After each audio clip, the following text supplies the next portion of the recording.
अभी मैं तिफल मकतब हूँ नवाइद हूँ न फरजाना अभी मैं तिफल मकतब हूँ नवाइद हूँ न फरजाना सदाएं दिल में गूंजी हैं सुना दो मुअज़्ज़ज़ सामईन किराम स्टेज पर रौनक अफरोज़ उलमाए किराम बड़ी सआदत की बात है अल्लाह ताला ने हम सबको जमा फरमाया और दीन की निस्बत पर जमा फरमाया कुछ कहने सुनने का मौका इनायत। अजीज दोस्तों, दुनिया के हालात इस वक्त बड़े नाजुक हैं, लेकिन आप अंदाजा लगा सकते हैं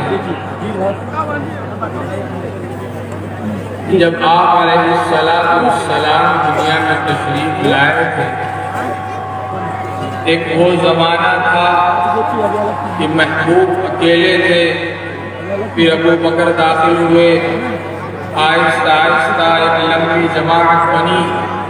हदीस में आता है बदा अल इस्लाम गरीबा व सयऊदु गरीबा फतूबा लिल गुरबा। कि इस्लाम इब्तिदा में क्या अजनबी था, इसके जानने वाले कम लोग थे, लेकिन महबूब दो जहां सल्लल्लाहु अलैहि वसल्लम का एक मिशन था, उनकी एक धुन थी, एक लगन थी कि इलाए कलिमतुल्लाह को दुनिया के चप्पे चप्पे में पहुंचाना है। चुनांचे ये दीन पूरी दुनिया में पहुंच चुका और अल्लाह ताला के महबूब की उम्मत में जो उनके वरसा हैं वो इस दीन को दुनिया के खित्ते खित्ते में पहुंचा रहे हैं। कुरान करीम में अल्लाह ताला इरशाद फरमाते हैं कुंतुम खैरा उम्मतिन उखरिजत लिन्नास तअमुरूना बिल मारूफ व तनहौना अनिल मुनकर। हदीस पाक में आता है तलबुल इल्म फरीज़तुन अला कुल्लि मुस्लिम। और हम क्या समझते हैं कि उलमा की जो जमात है, इस जमातों का क्या है, इन्हीं का हक है कि जाकर के गाँव बस्ती बस्ती देहात करिया करिया चप्पे चप्पे में पूछे पूछे में ले जाकर के पहुँचाए, ला करके हमें पहुँचाए, तब तो कुछ सीखेंगे, वरना नहीं। हर फर्द पर ये जरूरी है वो खुद जाकर के किसी आलिम के पास सीखे।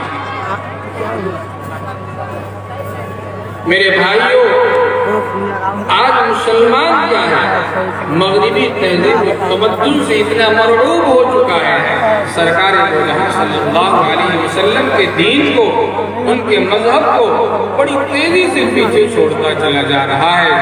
अल्लाह के नबी सल्लल्लाहु अलैहि वसल्लम आप तने तन्हा इस दीन को पूरी दुनिया के अंदर पहुंचाने के लिए कोशिश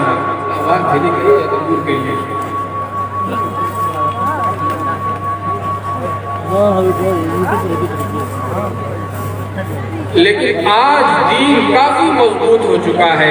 उस जमाने में अबू जहल भी था, अबू लहब भी था और हजरत सुफियान रज़ियल्लाहु ताला अन्हु जो बाद में ईमान लाए, वो क्या है, इस्लाम की जड़ खोदने के दर पे थे। इससे बड़े बड़े जालिम हुक्मरां और जुल्म करने वाले, बड़ी बड़ी ताकतों के मालिक इस्लाम की उन्होंने मिटाने की कोशिश की, लेकिन इस्लाम जो क्या है, अल हक़ यअलू वला युअला, इसके अंदर इतनी ताकत है कि तुम इसको जितना दबाओगे इतना ही उभरता है। और इस जमाने में जो है इस्लाम मजबूत है, लेकिन हम क्या है, इसमें दब चुके हैं। मगरिबी तहजीब और तमद्दुन से क्या है, हम मरऊब हो चुके हैं। हमारा बच्चा क्या है, प्रोफेसर बन जाता है, पायलट बन जाता है, ग्रेजुएशन कर लेता है, लेकिन माँ की जनाजे की नमाज पढ़ाने की क्या है, उसका सलीका उसको नहीं मालूम है, उसमें क्या क्या दुआ पढ़नी है, उसका तरीका सलीका उसे नहीं मालूम। माँ का इंतकाल हो चुका, माँ मग़फ़िरत के लिए तरस रही है, लेकिन बेटे को मग़फ़िरत की दुआ नहीं है। बच्चों की तरबियत अगर हम करेंगे, जब बच्चे तरबियत के साथ बड़े होंगे, तो ये बच्चे भी क्या है, अपनी औलाद की उसी तरीके से तरबियत करने की कोशिश करेंगे। जब हम खुद क्या है, अपनी औलाद की तरबियत नहीं करेंगे, एक तो हम खुद किसी की तरबियत में रहना नहीं चाहते और अपनी औलाद की तरबियत नहीं करते। ये औलाद एक अमानत है, अमानत के तौर पर उसकी तरबियत करनी चाहिए, वरना कल क़यामत के दिन यही औलाद जिनको हम बेनमाजी बना करके, दीन से दूर रख करके, उसको क्या है, अपना दोस्त समझते हैं और उसको अपना मददगार समझते हैं। दुनिया में तो हो सकता है कुछ मदद कर जाए, लेकिन जब वो तालीमात इस्लामिया से आशना नहीं होगा, उसने कुरान की तालीमात नहीं पढ़ी होगी, नबी की सीरत को नहीं पढ़ा होगा, रसूलुल्लाह के मजहब को नहीं समझा होगा, तो मेरे यारों, माँ बाप के हुकूक को नहीं पहचानेगा, बड़ों के अदब को नहीं पहचानेगा, छोटों पर क्या शफ़क़त करनी चाहिए, उसके पास इल्म ही नहीं है, और बुजुर्गों का क्या अदब है, वो अदब जानता ही नहीं है, तो माँ की आज़मत कैसे करेगा, बाप का अदब कैसे करेगा, बड़ों का एहतराम कैसे करेगा, उसको इसका इल्म ही नहीं है।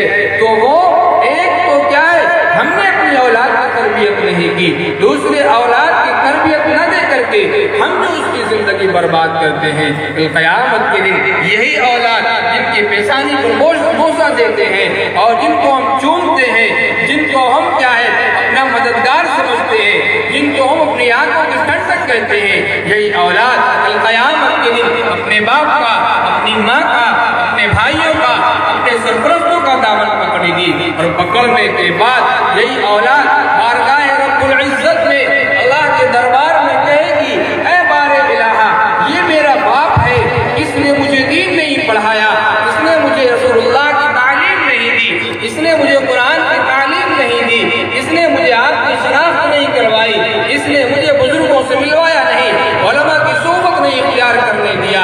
ऐ अल्लाह, पहले इसे जहन्नम में दाखिल करिए, फिर मेरा नंबर। अला कुल्लुकुम राइन व कुल्लुकुम मसऊलुन अन रइयतिही।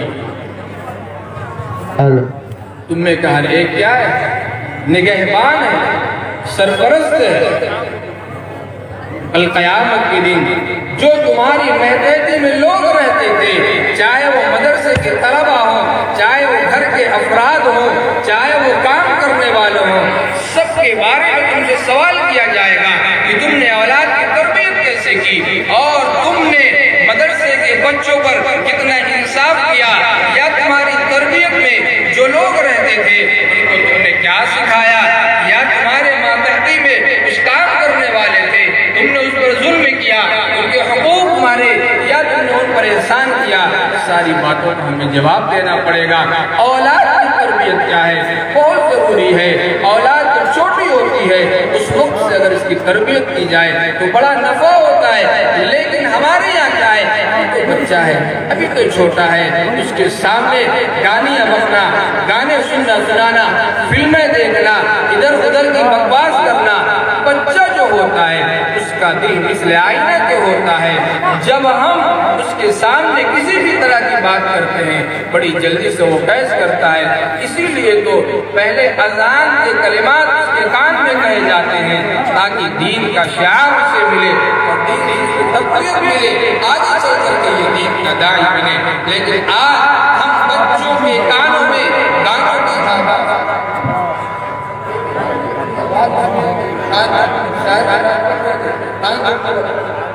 इतनी आवाज से क्या फायदा हुआ?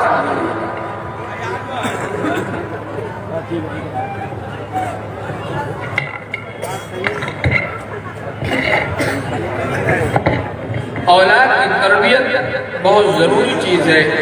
ये माँ बाप का इसमें बड़ा अजीब किरदार होता है। माँ बाप अगर चाहें तो अपनी औलाद की तरबियत अच्छी तरीके से कर सकते हैं, लेकिन माँ बाप ने अगर तरबियत नहीं की तो माँ बाप अगर नहीं है उसके सरपरस्तान जो है उनको तरबियत का हक है। आज हमारे यहाँ बच्चों को छोटा समझ करके छोड़ दिया जाता है और उसके सामने क्या है, ऐसे लिबास दिए जाते हैं जो लिबास हमारे मजहब का नहीं, ऐसे तालीम दी जाती है जो तालीम हमारे मजहब में नहीं, तो फिर बच्चा क्या है, मॉडर्न नाम रखा जाता है, मॉडर्न हो जाता है। जैसे फिल्म स्टार लोग क्या है वो एक्शन करते हैं, इसी तरीके से बच्चा भी अपने माँ बाप के साथ एक्शन करता है और उनके साथ क्या है बदतमीजी करता है। एक तो दुनिया में भी क्या है माँ बाप खसारे में पड़े, दुनिया में ये बच्चा भी खसारत में पड़ा और आखिरत में भी ये खसारे में पड़ा। ख्वाजा कुतुबुद्दीन मुख्तियार खाकी रहमतुल्लाह अलैह जब पैदा हुए तो माँ बाप को एक तशवीश हुई कि इसकी तरबियत कैसे चुनांचे मशवरा हुआ तरबियत कैसे की जाए। बाप तो घर में रहता नहीं है, वो तो निकल जाता है रोजी रोटी के चक्कर में। माँ घर में रहती है, काम काज में फंसी रहती है। बच्चा धीरे धीरे आहिस्ता आहिस्ता वो आजाद होने लगता है। माँ अगर चाहे तो बच्चे की बड़ी खूबसूरत तरबियत हो सकती है, क्योंकि बच्चे का पहला मदरसा जो होता है वो माँ की छाती और माँ की गोद होती है। वहाँ से जो तरबियत वो हासिल करेगा तो आगे चल करके उसकी क्या है बड़ी अजीब किस्म की उसकी तरबियत हो जाती है, उसका नाम नुमाया होता है, वो दीन का खादिम बन सकता है। लेकिन आज माँ तरबियत नहीं करती, आजाद छोड़ देती है तो बच्चा चंगुल से निकल जाता है। चंगुल से निकलने के बाद, जंजीर से निकलने के बाद जब वो एक मजबूती अख्तियार कर लेता है गैर किसी चीज पर, फिर हम जब उसको उस पर से हटा करके लाना चाहते हैं तो बड़ी दुश्वारी पेश। लोहा जब गर्म हो तो उसी वक्त उसको मोड़ दो, जब वो ठंडा हो जाएगा तो उसको मोड़ने में दुश्वारी होती है। तो चुनांचे ख्वाजा कुतुबुद्दीन बख्तियार काकी रहमतुल्लाह अलैह की वालिदा ने कहा इसकी तरबियत की जिम्मेदारी मेरी है। माँ कैसे तरबियत करेगी? चुनांचे माँ अपने अंदाज से तरबियत करती रही। माँ भी सालिहा थी, तकिया थी, वलियत। बच्चा जब तक समझने की सलाहियत की उम्र को पहुंचा तो बोलना चाहता था या कुछ कहना चाहता था, या उस उम्र में पहुंचा कि अब वो कुछ मांग सके, कुछ कह सके, तो माँ से मांगता। माँ कहती बेटे अल्लाह से मांगो, अल्लाह देगा। इससे मांगो, अल्लाह से मांगो, अल्लाह देगा। माँ ने सलीका और तरीका भी बताया। बेटे ने पूछा माँ अल्लाह कैसे देगा? माँ ने कहा बेटा मुसल्ला बिछाओ और नमाज पढ़ो और अल्लाह से मांगो कि अल्लाह मुझे फला चीज चाहिए, देखो अल्लाह देता या नहीं। चुनांचे ख्वाजा कुतुबुद्दीन बख्तियार काकी रहमतुल्लाह अलैह मुसल्ला बिछाते, दुआ मांगते, मुसल्ले के नीचे से खाना मिल जाता। कैसे मिलता था? माँ ले जाकर के मुसल्ले के नीचे खाना रख दिया करती। डायरेक्ट आसमान से खाना थोड़ी ना होता। लेकिन मरियम अलैहिस्सलाम के लिए दस्तरखान आता। ज़करिया अलैहिस्सलाम ने कुछ अन्ना लगी हवा क़ालत हुवा मिन इंदिल्लाह।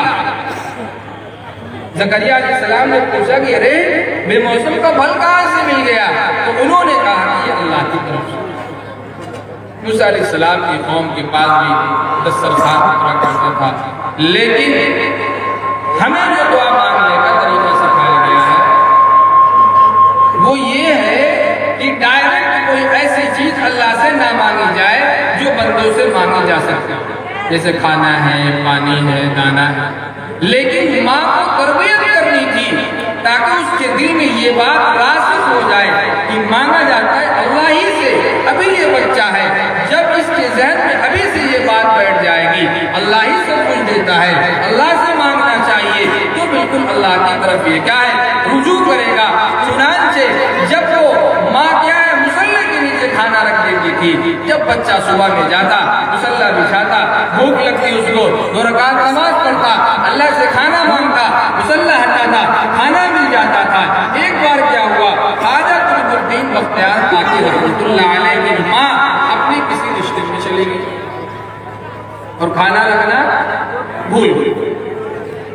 अब जब वहां पहुंची बड़ी तशवीश हुई, खाना तो रखना भूल गई। आज मेरा बेटा अगर मुसल्ले के नीचे रोटी नहीं पाएगा अल्लाह के ऊपर से भरोसा उठ जाएगा और उसके दिल में ये बात बैठ जाएगी माँ झूठ बोलती थी, ये खाना माँ ही रखती थी, अल्लाह कौन होता है देने वाला, अल्लाह की जात से उसका भरोसा उठ जाएगा। मुसल्ला माँ ने वही रिश्तेदारी में बिछाया और अल्लाह से गिरिया वजारी की और खूब रोया, ऐ अल्लाह अगर आज मेरा बेटा मुसल्ले के नीचे से रोटी नहीं पाएगा तो आपकी जात से उसका भरोसा उठ जाएगा। ऐ मालिक, ऐ करीम जात, लाज रख लीजिए और अपनी जात से रिश्ता मजबूत कर लीजिए। चुनांचे ये दुआ मांग करके माँ वहां से निकलती है और जल्दी जल्दी रास्ते को सफर को पता करते हुए घर पहुंचती है। देखा कि बेटा आराम से बैठा हुआ। पूछा बेटा खाना खाया? बेटे ने कहा हाँ हमने खाना खा लिया। कहा कहाँ से मिला? कहा वहीं से जहाँ से रोज मिलता था, मैंने मुसल्ला बिछाया, दुआ मांगी, अल्लाह ने मुझे खाना दिया। मेरे दोस्तों तरबियत इसी तरीके से हुई। आप लोग सुभान अल्लाह नहीं कह रहे? शायद लोग बीच में सुभान अल्लाह कहिए, सुभान अल्लाह कहिए, सुभान। मेरा ख्याल है कि 3% लोग समझते होंगे क्या कह रहे हैं, क्या सुन, और उसी में सबसे ज्यादा हो जाता है। कोई बुरी चीज नहीं, पढ़ना चाहिए। और एक तो माइक यहाँ का इतना तेज रहता है कि बस अल्लाह की पनाह। माइक तेज रहने से अगर बात ज्यादा असर करती है तो 40-50 माइक लगा। आवाज इतनी रहे कि कानों तक पहुंच जाए, वरना उलमा ने तो पहले ये माइक नहीं क्या है।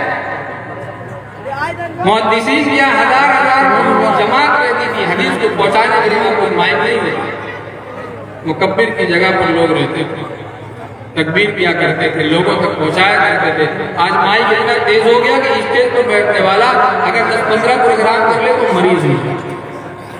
मैं ये कह रहा था कि माँ बच्चों की कैसे तरबियत करती है। ख्वाजा मोइनुद्दीन चिश्ती अजमेरी रहमतुल्लाह अलैह इस हिंदुस्तान में जब आप आए तो एक लंबी जमात, हजारों हजार की जमात ने आपके हाथ पर तौबा किया और हजारों की जमात ने आपके हाथ पर इस्लाम कबूल किया। जब घर पहुंचे माँ के पास तो बड़े खुश नजर आए। माँ ने कहा बेटा बड़ा खुश नजर आ रहा है, क्या बात है? कहा आज इतनी बड़ी जमात ने तेरे लाल के हाथ पर तौबा किया है और इतनी लंबी जमात ने आज इस्लाम कबूल किया है। माँ ने कहा बेटा वो तेरा कमाल नहीं, ये मेरा कमाल है। तेरा कमाल नहीं, ये मेरा कमाल है। मैंने जब जब तुमको दूध पिलाया है तब तब वजू करके दूध पिलाया है, बगैर वजू तुम्हें कभी मैंने दूध नहीं पिलाया। हम समझते हैं कि वजू करके बयान करना, वजू करके खाना खाना, वजू करके सोना, बावजू रहना, ये सब ऐसे ही है। इसके असरात बहुत अच्छे पड़ते हैं। बच्चा दुनिया में आ गया, आज इससे इसकी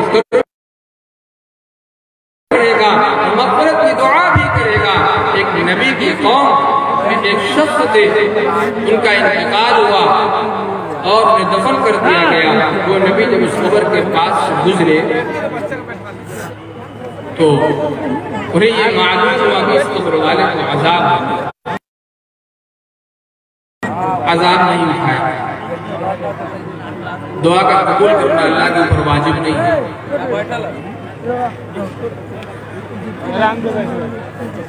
फिर एक लंबे जमाने के बाद जब वहां से गुजरे मालूम हुआ कि अजाब उठा लिया। उन्होंने कहा अल्लाह ताला मैंने दुआ किया था अजाब नहीं उठाया गया, आज क्या वजह हुई? इस बंदे से अजाब रफा कर दिया गया, अजाब उठा लिया गया। अल्लाह ताला ने कहा इसका एक मासूम सा बच्चा हुए जमीन पर बिस्मिल्लाहिर्रहमानिर्रहीम पढ़ा, उसने मुझे रहमान रहीम कहा, मुझे शर्म आई, इसकी औलाद, इसका बेटा, इसका लफ्ज़ जिगर जमीन के ऊपर अल्लाह को रहमान रहीम कह रहा है और जमीन के नीचे वो उसके बाप को आजाद। तो तरबियत बाप को, माँ को बच्चे की ऐसी करनी चाहिए।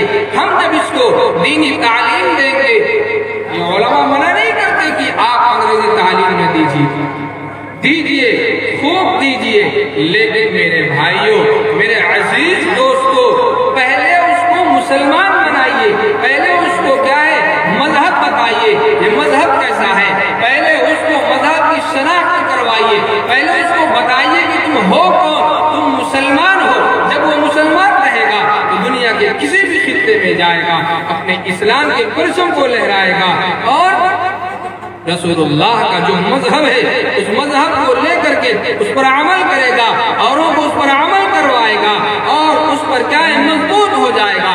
लेकिन जब उसको हमने अपना दीन नहीं बताया, उसको अपना मजहब नहीं सिखाया, फिर कहीं भी रहे वो पहचानेगा ही नहीं खुद को कि मैं कौन हूँ। कुरान करीम में अल्लाह ताला इरशाद फरमाते हैं या अय्युहल्लज़ीना आमनू क़ू अनफुसकुम व अहलीकुम नारा, ऐ ईमान वालों बचाओ अपने आप को, किससे?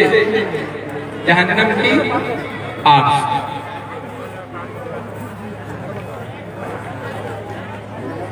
व अहलीकुम नारा, और किसको? अपने अहल। सबसे पहले तो खुद को हुक्म हो रहा है अलैकुम अनफुसकुम, अपने आप को हुक्म दिया जा रहा है कि हर फर्द की जिम्मेदारी है वो खुद बचे पहले, फिर उसके मातहत में जो लोग रहते हैं उसको भी जहन्नम की आग से बचाए। जहन्नम की आग कैसी होगी? वक़ूदुहन नास वल हिजारा, इसके ईंधन यही इंसान होंगे, जिसका ईंधन यही इंसान होंगे। आज जो ईंधन लगाते हैं, जो आग जलाते हैं, उसमें लकड़ियां डालते हैं और तेल डालते हैं, मिट्टी का हो या कोई और हो या किसी और तरीके से आग जलाते हैं, लेकिन इंसानों को नहीं जलाया जाता। लेकिन दुनिया के अंदर जो लोग अल्लाह की नाफरमानी करने वाले हैं, अल्लाह की नाफरमानी में उन्होंने जिंदगी गुजारी है, तो उसके बाद बगैर तौबा के वो इस दुनिया से गए, जहन्नम में इन्हें जलाया जाएगा, इन्हें ईंधन बनाया जाएगा। यही आग जिनकी क्या ईंधन इंसान होंगे, उन्हीं में हमें जलाया जाएगा।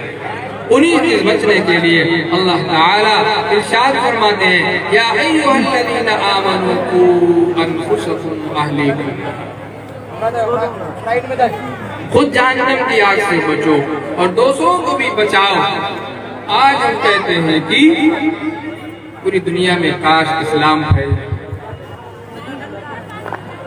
दुनिया के ऊपर हमारी ताकत तो है नहीं, लेकिन जज्बा हमारा ये है रसूलुल्लाह का दीन पूरी दुनिया में फैल जाए,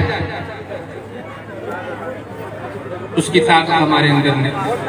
एक नुस्खा आपको बताऊं अगर अमल करे तो, एक नुस्खा आपको बताओ अगर अमल करे तो, अरे बोलिए भाई इंशाअल्लाह बता दो।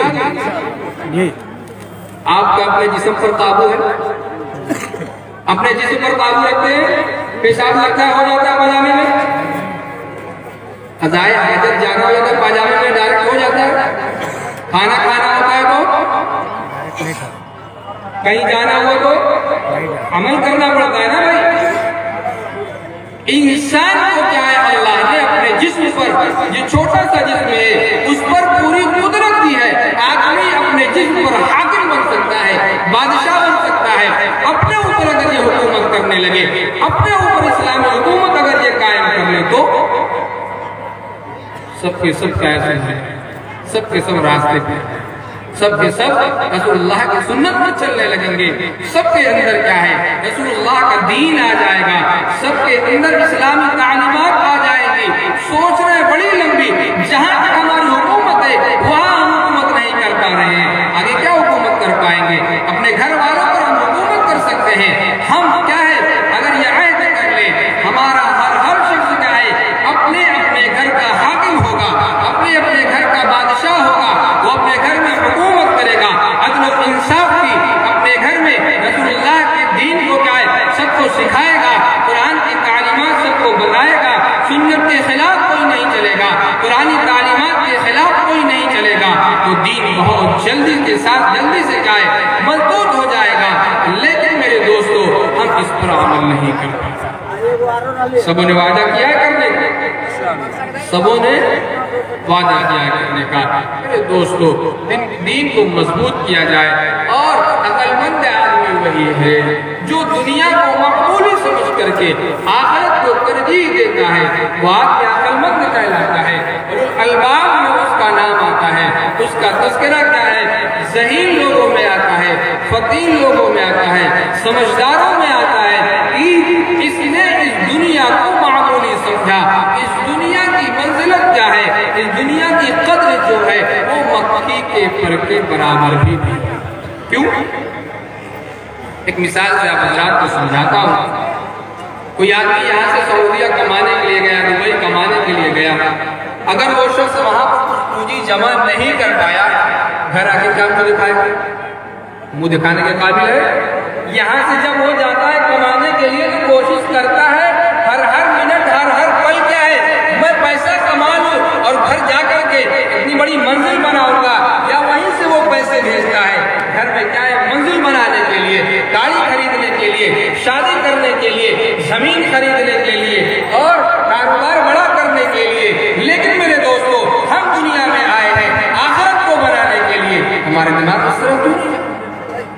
दुनिया तो खत्म हो जानी है ना। किसी के पास गारंटी है कि यहाँ से उठ करके वो जिंदा चला जाएगा? किसी के पास कोई गारंटी नहीं है। रसूलुल्लाह सल्लल्लाहु अलैहि वसल्लम एक तरफ सलाम फेरते, आप कहते थे मुझे ऐसा लगता है कि पता नहीं दूसरी तरफ सलाम फेर के पाऊंगा यार। मौत का कोई भरोसा नहीं है। इन्न अजलल्लाहि इज़ा जाअ, मौत फोन थोड़ी ना करे कि आपको कॉल करके आएगी 10 मिनट में पहुंचे, मैसेज देकर के उसका जो वक्त मुतअय्यन है उस पर फरिश्ता आता है, रूह को कब्ज़ कर लेता है। ऐनमा कुंतुम, कुरान में है कि वलो कुंतुम फी बुरूजिन मुशय्यदा, अगर तुम 7 समंदर के अंदर भी हो, 7 समंदर के पार हो, तुम शीश महलों के अंदर हो, फिर भी अगर तुम्हारा मौत का वक्त लिखा हुआ है तो मौत आकर के रहेगी। अल्लाह ताला हमारी रूह को कब्ज़ कर लेंगे। अल्लाह ताला हम सबको अमल की तौफीक से नवाजे, आखिरत का हम लोगों को इस्तेज़ार नसीब फरमाए और हम सबको मासियत से बचने की तौफीक नसीब फरमाए।